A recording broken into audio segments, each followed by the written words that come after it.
Stanford विद्यापीठ दरवर्षी प्रसिद्ध करीत असते त्या यादीत सतत 4 वर्षे स्थान मिळवण्याची कामगिरी आपण केली आहे। डिजिटल संशोधन करीत आहात। फुफ्फुसाच्या कर्करोगाशी मुकाबला करणारे औषध शोधण्यासाठी महत्त्वाचे संशोधन करीत आहात। तसेच क्षय व अपस्मार या रोगांवरही औषध निर्माण करण्यासाठी अमेरिकेतील संशोधन संस्थांच्या सहकार्याने आपण काम करीत आहात। ही अत्यंत अभिनंदनीय व अनुकरणीय गोष्ट आहे। या संशोधनासाठी आपण 5.5 कोटी रुपयांचा निधी मिळवून आपल्या महाविद्यालयात आणला आहे। त्यातील रुपये 4.5 कोटी ICMR Indian council of medical research या अत्यंत प्रतिष्ठित संस्थेकडून मिळाले आहेत।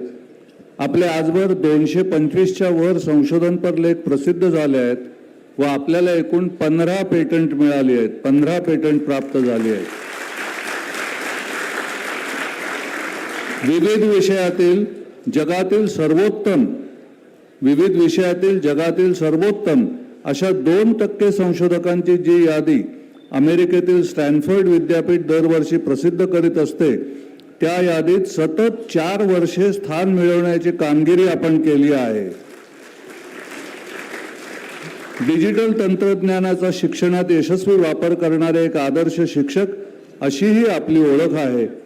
औषध निर्माण शास्त्राच्या विद्यार्थ्यांना अभ्यासात उपयोगी पडेल असे एक शैक्षणिक मोबाईल ॲप आपण बनवले आहे जे Google Playवर उपलब्ध आहे आणि स्पर्धा परीक्षा देणारे औषध निर्माण शास्त्राचे विद्यार्थी त्याचा उपयोग करीत आहेत।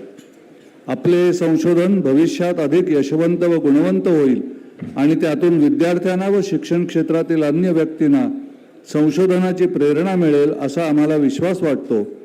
आपल्याला 2024 सालचा महाविद्यालयीन स्तरावरचा प्राध्यापक मनमोहन शर्मा विज्ञान आणि तंत्रज्ञान पुरस्कार करताना मराठी विज्ञान परिषदेला अतिशय आनंद होत आहे।